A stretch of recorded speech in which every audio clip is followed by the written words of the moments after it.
Welcome, Ash. How you Thanks. doing? Doing good. Thanks for having me.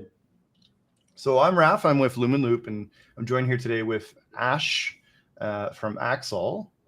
And our goal today is to feature, successful Kickstart projects that are building on Stellar, that are coming, that are very well polished. And you were brought up as one of these projects. So I've taken the chance to kind of look at your website, and I have lots of questions. Love to find more about you. But to start, Ash, maybe if you can do an introduction. Yeah, I'll try to keep it quick. Name's Ash, founder of Axal. Been in like crypto and Web3 since my freshman year in college. So like 2020 after DeFi summer, I went to Harvard. There was like no crypto people at all. I was very lucky to get into a club on campus where they match kids up with angels and VCs. And this one guy made a lot of money off of DeFi summer, and he wanted to actually learn what was going on. So each week it would be diving into a different topic. Slowly got into the hackathon scene. Worked at AWS in a natural language processing startup along the way, so still wasn't like fully sold on crypto. It was more like, this is a fun industry, and philosophically it was exciting. It's like tech that kind of takes a stand in a weird way. It's like credible commitments to builders and software is good versus like, here's the thing that makes stuff more efficient. Although it does that too, of course, with payments, etc. But yeah, so philosophically excited, but wasn't anything to like start a life on. And then hit it big with one hackathon project that really made me think this is a career and something worth pursuing. End of 2022, focused on treasury management automation, just me and my friends managing our stable coins and other assets that we had earned. Of course, crypto infra at the time was quite bad. Multi-sigs were the state of the art, where you pay 100K for like Anchorage and Fireblocks and other things. So that hackathon project got us into A16Z's Crypto Startup School Accelerator, which is when things like really got serious. We pivoted a lot, and I'm sure we'll dive into the journey a lot more. Axal in its current form is very different, focused on verifiable agents, but felt like a very natural progression from like automation in a treasury sense towards like broader automation or outside of just that one field. And then now it's like, what does the end game for like automation with guarantees look like? And weaving in a lot of fun stuff from intense to ZK proofs, to you name it. So that's kind of been a super quick journey. So you started with like doing it for yourself, like it was for your portfolio management. Yeah, it was me and my friends. It was literally like we would do these hackathons. I remember I went to Denver like my sophomore year, and it was crazy. It was like this whole industry, very hackery vibes, like pretty new. Now it's big. It was big back then. Now it's even bigger. But it was like we were making some money off of just like prizes from these different ecosystems, and managing it, and of course doing anything in the real world with it was like very tough. Something as simple as like Ash has this much money to book his flight to the next thing, or like Jeremy can buy pizza for lunch, like that sort of flow. So that it was literally just a 2-day hackathon, strong reception. Telos at the time, which is a different blockchain, they were like, yeah, we're paying way too much for Fireblocks. They're of course much bigger than me and my friends. They'd love to try something that's non-custodial, uses the Gnosis safe architecture. So it was like, for the first time, not only had we built something, yes, for ourselves, but it was like other people outside of even just winning the hackathon were like, we'd love to maybe try and use this. And that was like, okay, let's devote more time. Did another hackathon, spoke to some of the A16Z folks, and then just very naturally led into like, okay, this is it. Cool. So like it's very interesting because you've done like all the steps of like a builder in the space, gone from someone who's like just is a speculator, someone who's kind of interested in tech, to someone who's jumping into hackathons, and then finally going through an accelerator, and now you're looking to integrate into other ecosystems. I feel like you've done every single part that a builder should do, like play around, mess around, and then kind of invest.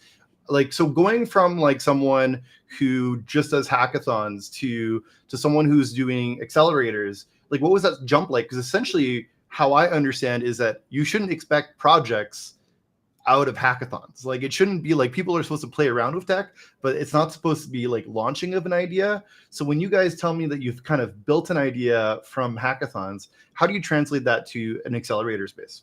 Yeah, it's actually a really timely question because we were just at Harvard last week. It was cool to like go back there, and it's actually kind of big now. These guys called EZA, who host a lot of hackathons, they've done great stuff with the Stellar community. So all of my stuff was through their hackathons. That was what really got us started. And yeah, when you go back and we're talking to all these kids at all these different tables, and it is like for a lot of people, this is just it's not like a full-time big thing. It's more like they're curious about crypto. A lot of them have no clue what's going on. They just see like there's a lot of money and it's tech and I can code. But then you do have a lot of like, of course, that's exciting. But yeah, I think for us, the key thing was like what actually matters. And it's like, even for you personally, like you should not go and do a hackathon for like some random thing that doesn't matter to you or for the world. It's like, if you're spending any time on anything on this planet, whether it's like building or like going outside to run, like, I don't really care. Like you probably care about like that being useful. So I think it's like my thought, I think for us, it was just, we cared about what we were doing. We thought it could be useful. We knew that there was a path to make it something bigger, but thoughts of like a startup were not even a question. What really did it was like, okay, there's external interest. It's like, this is something that goes far beyond us. And then you just keep following the trail of breadcrumbs. It's like, talk to Telos, do some more stuff for them, do another hackathon, talk to these random investors and people that seem kind of interested. For us, it was like, again, like barely functioning product, like just a couple of days with an idea and like a 3-4 slide pitch deck, I think is what we showed the guys for the accelerator. And then like, they were like, yeah, we'll take a bet, like devote more time. That's awesome. Yeah. It's funny because like every time we have a hackathon, it's always like the goal is change the world, solve like all the world's problems. And I feel like when people get to a hackathon, they just need to mess around with the tech. Like that's a time where you're like, I don't know if you have all the legal obligations and like you're like it's the time to try out an idea. So like I hope people go through your process of like jumping in and trying something, and then if it evolves, cool, but it shouldn't like necessarily be tied. Yeah, especially this goes at every stage of it too. Like even right now, it's like you can't like, of course, like much more thinking through go-to-market and distribution and like broader visions for everything that we build. It's like it's not worth spending time on something that impacts one person. Who knows if this impacts like a billion? Hopefully it does, but like it's a long road to a billion. So start with like something and then work your way up. Yeah. So how did it work for you as like when you started being a builder and you started you're pretty much like you're a business owner now, like you're essentially running a business. So how is it different from like that previous like hacker style, you know, like? Yeah, it's very different, obviously. And I feel probably very cliche thoughts that many people before me have said. It's like, I love coding and building way more than I love like all this other stuff, just like you're as close as possible to like the actual thing that does it. That being said, the other feeling that you get that you don't get as much on the hacker side or the builder side is like talking to people using stuff, whether it's your product or a different product, is like incredibly valuable for your own personal worldview. And also, of course, for the product that you're trying to get them to use. It's like, like constant cold outreach, constant warm outreach, leveraging networks, going to conferences, talking to people. It's like, it can be exhausting. And I think a lot of people who come from like my sort of background or builders today, they hate that. Like the thought of that just makes them like, why would I do that? It's important to remember. It's like, you're doing this for a reason. Almost certainly the reason is like, there's something useful for other people beyond yourself, even if you don't know about that skill. So like, you're stupid not to talk to others. I think that's the main distinction. Like there's a lot more time managing people, talking to others, ensuring that like efforts are working towards the same goal. And lots of other skills to pick up. But like at the end of the day, I love coding the most. And I think every other role is built around the product. Like if the product does not work and you're not building the right thing, everything else falls apart. So it's always like start with that and then expand from there, I guess. I was talking with Ari trying to set up this interview, and he was talking about how you were stuck in builder's mode. You were like trying to work on stuff, and you're like, it's like the ability to delegate and like work within your team and like try to find different ways to balance out your workloads. And it's something so like mature, like it's like compared to like a student life where you're like not dependent on others. It's like it's a complete change on like you're talking about managing people, like managing a team, like that's a big change between like when you go startup. I think the key thing that like people don't realize maybe is like it is extremely progressive. It's like even at the idea level, like looking back on it, we pivoted so much from like treasury management automation towards like verifiable agents. Like we pivoted so much, but along the journey, it's each step has felt natural. It's like, okay, like market is terrible and CFOs don't have too big of an appetite for this. Like, let's look at other people in crypto. And then there's like crypto in general is very painful. So like, let's just try like automating stuff like at face, like super intuitive UI. And then it progresses towards like, how is this scalable beyond me just writing terrible, shitty Python for every task? Really like recreating Zapier or other workflow automation things. And then like current vision around a year ago, it was like, okay, let's look at intents. Let's look at like agents. Like you can start to like create marketplaces for this. And there was one thing that Chris Dixon said, like in the one meeting that we got to have with him during the accelerator, just like indirectly, it was like, if you're in crypto, you should be in crypto for something that like blockchains uniquely enable. And he was a big believer in networks. It's like the one thing that blockchains allow you to do is like really bootstrap and create good networks. That means there's a supply side and a demand side, and there's so much that can be done. So I think this gets a little away from your question. It's more on like the technical side. No, it's good. That's that good. journey. But even on the team side, it's like start at 1, then go to 2, then go to 3, then go to 4. It's like today we're onboarding 2 new dudes, and it's like this feeling of like, oh shit, it is getting kind of like bigger and there's more to do, but you just stay focused and like it didn't go to 8 from like nothing, right? It's like slow build up. It's kind of cool, like seeing physically your success and like hiring these people, having these people. It's like it's a representation of all the good stuff that you've been doing. And then so let's kind of jump into the accelerator stuff. Like, so you essentially started doing the accelerator with your idea. How would that kind of help evolve your product? Yeah, I mean, it was brutal to like put it I guess like softly. It was like we were the youngest people by far. We weren't really building that much, and I think that's one regret from it. We weren't shipping as much code and trying stuff out. It was more like talk to everyone we can. So the subject line was always like student automating crypto treasury management, and we had no network. So we literally just like, and we didn't use any fancy services, which we should have in the like looking back on it. We would just manually go send it from our college email because like they see Harvard and they're like, oh, cool, like maybe I'll respond to this kid who otherwise has no credibility at all. It's like the learning experience. The accelerator really was like a validate the problem. And I think we did validate the problem. The challenge was like people were fine with solutions. Like you would see massive organizations like Uniswap or Syndicate, which was a big group at the time. They have like one dude managing all their multi-sigs and their custodial side of things. It's like, yeah. So I think it was like a lot of learnings of like, you can think something is good, but like you should never trust your gut until you go out and validate it. I think that's something that builders should think about too. If you're thinking about making something bigger beyond a small group, like there's so many different pockets of people who care about things. It's very easy to like get biased towards your own view or a view that helps easier to build when in reality, nobody will use it. And it's a tough, it's very tough to realize that. What about the value of seeing what other people are doing? Like, because I feel like that's like.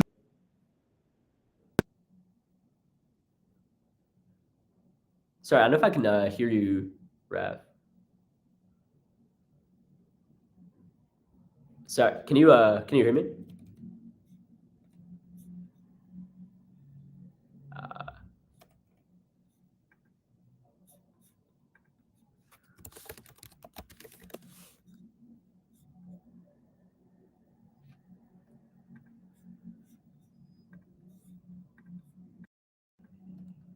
How is it now? Can you hear me now? Yeah, there we go. Sorry, there you go. Perfect. Sorry, I think I bumped my mic and then it went out. So. All right. Okay. But yeah, I think one of the big values is when you go through an accelerator, you see what everyone else is going through and you see their own kind of journey, right? Like I feel like you kind of find out that you're not alone going through that process. Did you guys kind of get to work with other teams? Did you learn anything from other teams? Like, what was that kind of like for you guys? Yeah, I mean, probably not a great answer. We stayed in our own bubble more than we should have, which was bad. It was like, again, by virtue of being the youngest, I think everyone else was like in their 30s, ex-Google, like whatever.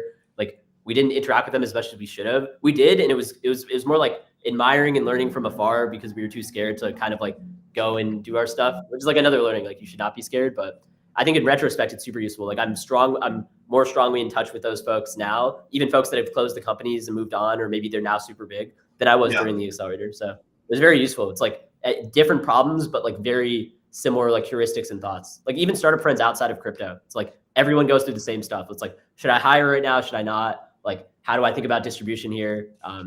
So it's extremely useful to like rely on a community. I'm in the Monad co-working space right now. It's just good to bump into random people. It's like everything should be collaborative.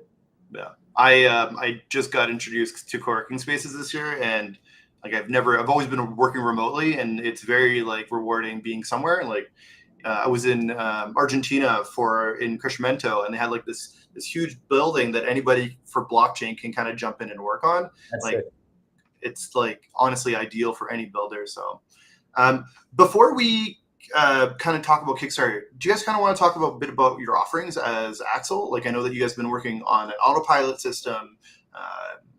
Sorry, I'll let you sell your own product. What are you guys building with Axal? Yeah, I think the easiest way to think about it, we're trying to build a network that allows you to verify agents that go and do tasks for you. That's how I'd put it. Today, we're starting off with crypto-related tasks. Down the line, we want to do truly everything. You can kind of think about it as like a task marketplace or a gig economy. Like we've seen things like eBay, Fiverr, Uber Eats, where I don't know how to get food from this restaurant, or I don't know how to navigate to this external place, but there's some third party that does it really well. And the guarantees I have are like Uber is a middleman or some other middleman. We're excited about leveraging blockchains to remove that middleman, create efficient markets, and kind of like have guarantees that the job will be done. Like simple, like off the dome, like analogy, like eBay has this aura of sketchiness for many people today. The reason why is because you don't have a lot of guarantees on what you're buying and selling. Like we're starting small, but the goal is if we can verify for sure that some internet-based task has been done, whether it's calling an API, transferring funds, calling a smart contract, a complex workflow, each step is being done correctly, then you're going to start to automate more of your life because you have guarantees, and that's just net good. So as far as offerings, we're starting off, like I said, crypto trading related use cases or crypto investing use cases. Autopilot, picture Wealthfront or Robinhood style UI, no crypto knowledge needed, onboard with an email or a Twitter account. what we're going to do is spin up a non-custodial wallet owned by you that can manage funds across different chains. So maybe you have a portfolio that you want to have like 40% Bitcoin, 20% Ethereum, and the rest needs to be in like the top trending agent tokens, let's say. And we ran a closed beta from October up until like end of January. It was cool to see people come up with random trading strategies. Key innovation there, each task like complex swaps or rebalancing or checking if a limit order is hit, all automated through these external agents or solvers. If people are familiar with like the intent space, we were inspired heavily by them.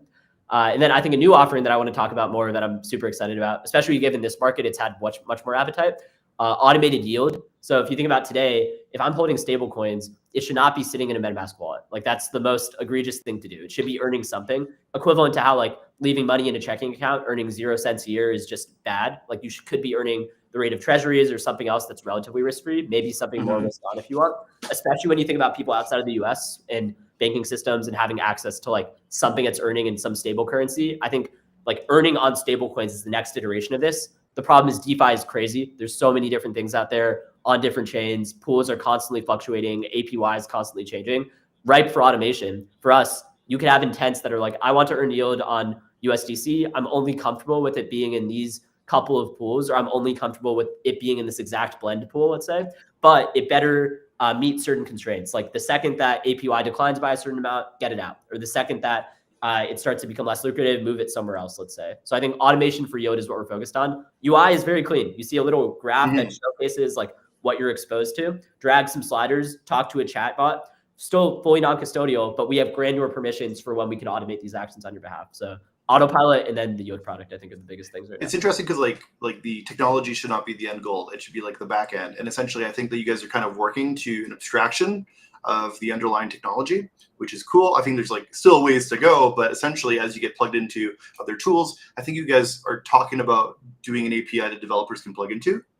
Yeah, completely. Like right now it's our front end. And this goes at the bottom of the stack too. It's like, if you think about the stack as like 3 layers, it's like the app and the use case. Like what does user want? Like user is trading or they want yield. Then there's like Axal, or that's I think endgame. Axal is this middleware that's like sourcing agents and verifying that they're doing the jobs right and coordinating this whole kind of like orchestra, let's say. Underneath us is the agent or actor themselves, like agent or solver who's doing the job. So yeah, at the app layer, it could be APIs, could be developers pinging us with API calls to go and automate something. Could be somebody using my website, could be somebody who's made a whole brand new website. Our only job is to take that intent, whether it's for trading or yield or is it sunny in New York, like whatever it might be, outsourcing it to somebody through some competitive process, like an auction or maybe some free-for-all race, verifying that they've done it correctly and then giving that response. So yeah, to your point, very top of funnel and bottom of the stack, like totally like free-for-all, anything that people want. Yeah, it's like it's a pretty cool idea. I just like whenever I think AI, I think chaos. Like I just think like you're not guaranteed an outcome.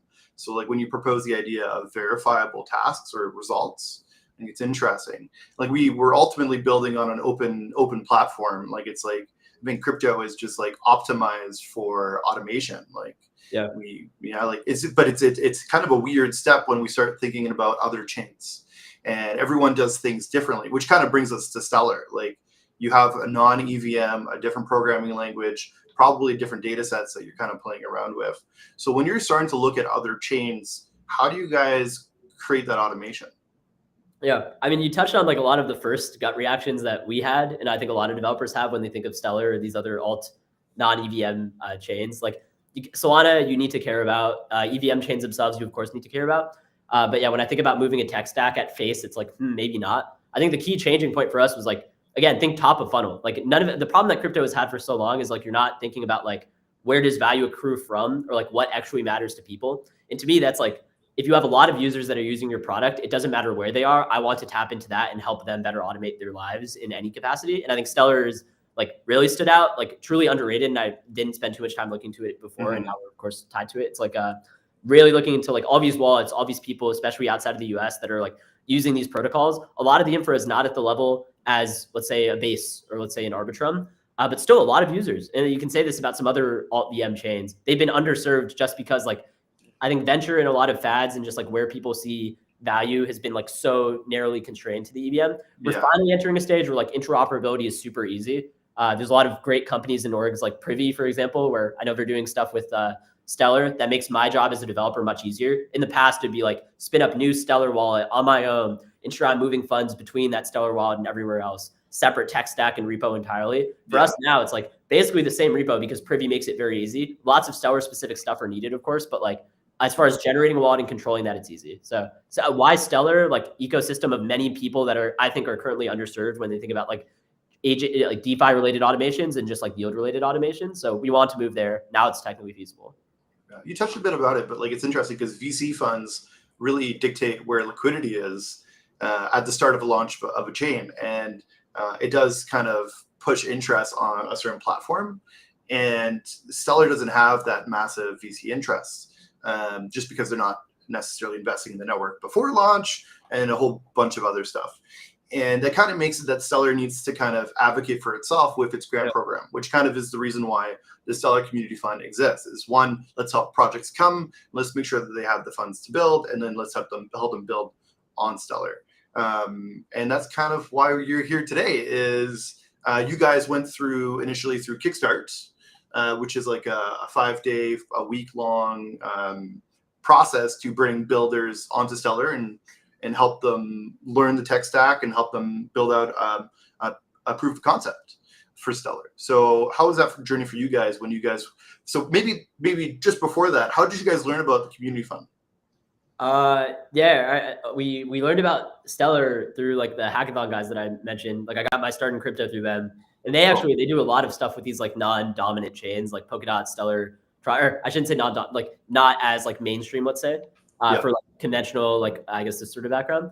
We got intro to Stellar way back from that. No clue what we would do. Just like automation is cool. Learned more about the Stellar ecosystem over the span of like a few months. Honestly, like nothing was too urgent. It was just chatting with them and running to people at Denver and other places like this past year.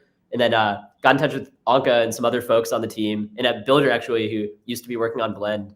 And Stott, I should not say non-dominant. I see someone in the chat has called me out. The most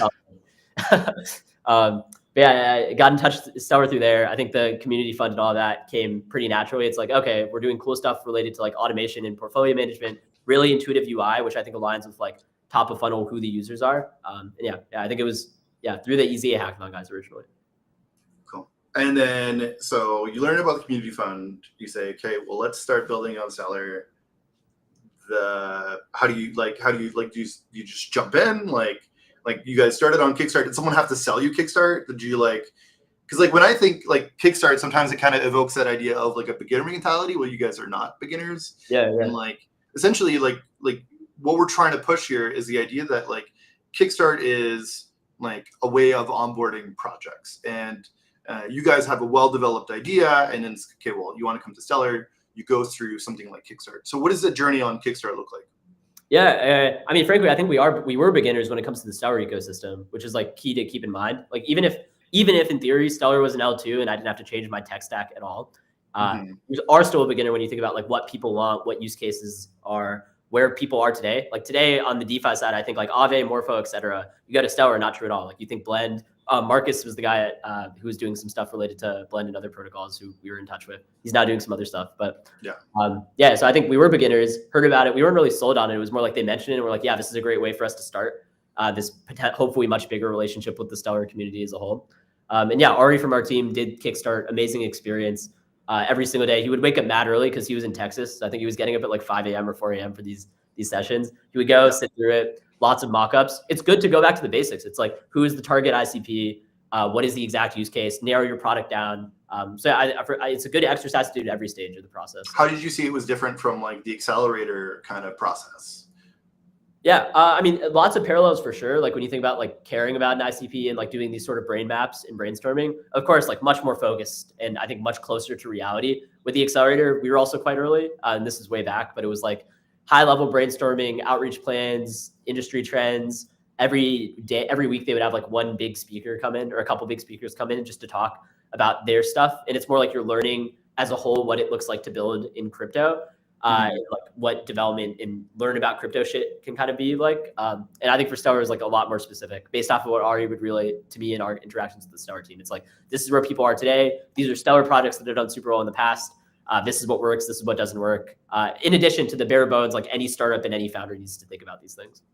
Yeah, and I know Ari, like we offer some, like, we have Bigger that we work with that essentially kind of runs that Kickstart program, and essentially they kind of help review those mockups, make sure that they've aligned with the Stellar tech stack. And I know that they work with other people to offer workshops throughout the week. So like, like getting integrated in that community, I feel like when you have people from a community that kind of leads a program, it kind of really helps people feel connected. Absolutely. Yeah, 100%. We need more of that. Yeah, absolutely. And then you guys, there's like a little reward. There's like a carrot at the end of Kickstart. It's like, hey, you do this, you can have up to 15K for funding. But like obviously that 15K isn't going to fund a project, so or fund an integration. So you guys went through Kickstart. You kind of through Kickstart learned the Stellar tech stack and how things worked. Got integrated into the community. What's next step for Axal on Stellar? Yeah, we applied for a bigger grant after Kickstart. I think Kickstart really made us double down on the conviction. Like a lot of Kickstart for us too was like ensuring that this is the right thing to do.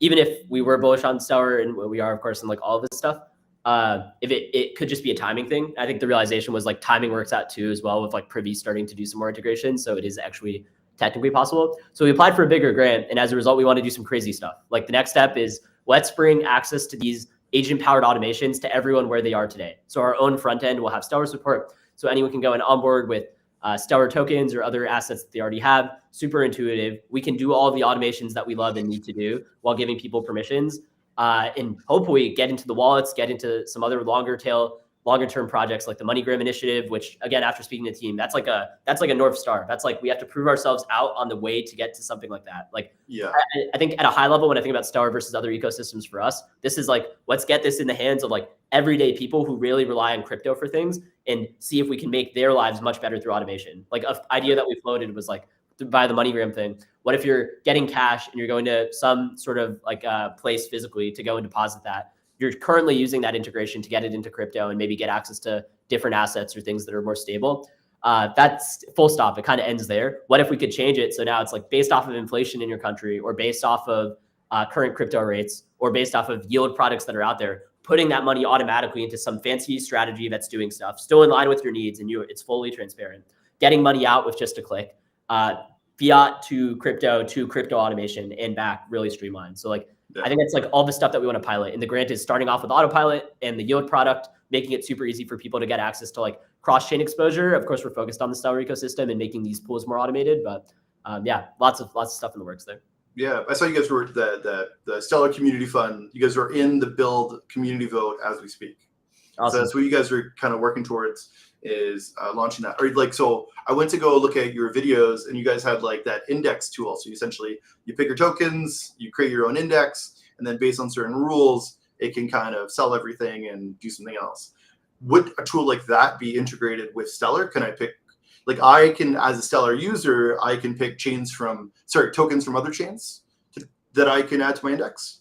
Yeah, I think we're big believers in like supporting every like chain and asset that users may want to go to. And like, yes, there are moats that certain chains and certain protocols will have. And with Stellar, I think if I'm a Stellar user, like, of course, most of my activities are probably related to the Stellar ecosystem. So think like a blend integration, think like a special index for like Stellar related tokens. Critically, you can create your own index too, and you can copy trade others. So one thing that we're going to do with the Stellar ecosystem for sure, if this thing progresses, is like a leaderboard tied just to folks that onboard through a specific wallet or through Stellar directly. Like we mostly base dominant from what we were doing in October, but you would see people copying virtuals agents, or like Ash makes a custom index and I'm copy trading his with other things. Cool. So yeah, all super intuitive UI. Like crypto's finally there. We can blend the good UI with like complex non-custodial stuff under the hood. But yeah. I like that you're building and integrating these things in Stellar, and then working also. You don't have to change the whole world of products, but like we go to these emerging economies, and like simply offering a yield-bearing strategy to anyone is super empowering. Yeah, I mean, even for me, it's like I did a little Twitter article yesterday. I spent way too long on this thing. Look at different personas, like me, like 22 years old in New York, barely any income, of course, because my life is just this. I have too much money sitting in the checking account that's like earning nothing. That's a tragedy. Yeah. I know I should be earning something. I'm in crypto. I know I could be earning something on DeFi related yield. My risk tolerance is pretty like high. Like I'm willing to do a lot of stuff. But like I'm not, because it's too painful to do it all. And then you take like a Stellar user, like somebody who's like certainly like tapped into tech, has seen the value of crypto. It's not like we're back in like 2020 or even further before then. Like you see what's here. It's a travesty that your money is maybe just earning a couple percentage points, if it's even earning that, because builders have not built the tech. It's like one way to think about the yield product, if we really narrow like what my dream is for Axal in the short term, is like best place to park the dollar. Like this is the best place for you to keep like idle liquid cash. And of course you have other investing strategies. You have daily needs that you have to pay for things with. Visa and MasterCard are making it easier every passing day to like go and pay with stables directly. But like nobody has built the yield based automated product. So it's like, if I were to really put it succinctly, it's like get Stellar users earning the best rate possible. I love the idea of being able to interact with things from other chains, not being limited for one ecosystem. I'm super curious about like how you guys handle messaging between networks and how you guys handle that. But I figure we're gonna run out of time just talking about how you guys have built it. But essentially, maybe just to close off today, how could we kind of help developers on Stellar plug into you guys? Like, what do you guys want to see developers on Stellar do with Axal? Yeah, really good question. I think number one, like we want to integrate with what you're building. So it's like when I think about like, of course I mentioned Blend, and there's so many other folks at the wallet stack, at the DeFi stack. Like we want to like help automate tasks related to protocols that are already thriving, or even new protocols in Stellar. So like number one is just reach out if you're building this stuff. Number two is you could build your own automations on top of Axal. Like when I mentioned like we're middleware, you can build your own app that's maybe not yield related at all, not like index trading at all. It's something totally different. But you want to leverage agents that fulfill these intents, like something lots of Web2 fun stuff. Like we talk about like sports betting automations. We talk about like automating my daily routine in the morning. Like if it's sunny in New York, get me an iced coffee. If it's hot, get me a hot chocolate. Like maybe that's a bit too far out and we're not there today. But at least within Stellar, there's so much more you could do, like a game or some sort of like fancy lending market product where instead of you doing the whole tech stack yourself, you can outsource some of the small tasks, like outsource the price detection or outsource the specific transfer of funds to a credible network that's automating it for your behalf. So yeah, number one, reach out if you're building. Number two, build stuff on top of us. You can also run your own agent, although that's probably more longer term. Cool. I like it's interesting because for the longest time on Stellar, we were reinventing the wheel with all the products we were building. And now with smart contracts, we're talking about like reusability, like composability, like essentially we're talking about people building on top of people. So we have like all these really cool products that are building their own yield bearing strategies and these other cool tools, these primitives. And like essentially like your main selling point is, hey, we have verifiable agents that you can plug into. You don't need to do it all yourself.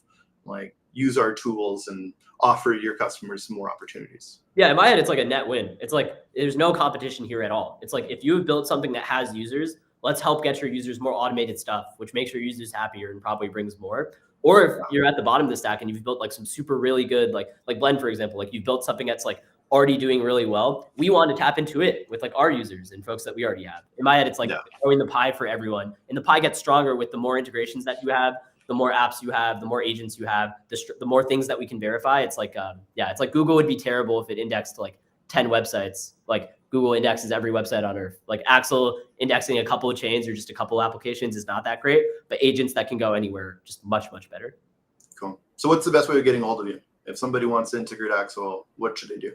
Yeah. I mean, you can reach out on Twitter to literally anything. Like the Axal account is Get Axal on Twitter. Easiest place to grab all of this is ax.al. That's the domain. It has a link to the Twitter Discord group that we have as well. You can reach out to me directly as well. But yeah, all the info is on ax.al.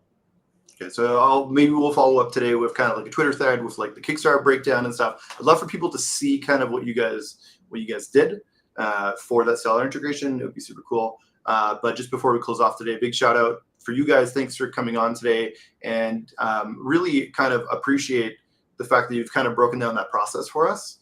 And I'd really kind of want, if you are a community voter, I would highly suggest you go check out the Axal proposal that they have in the community vote. It's happening right now. Vote is till Sunday. And if you're interested in Kickstarter project, make sure that you submitted your abstract and gone out and seen how you can integrate your project with Stellar. Ash, I'm really happy to have you here. Thank you so much for your time. Really appreciate it. And hopefully we get to meet soon at Toronto or one of the other crypto events coming up.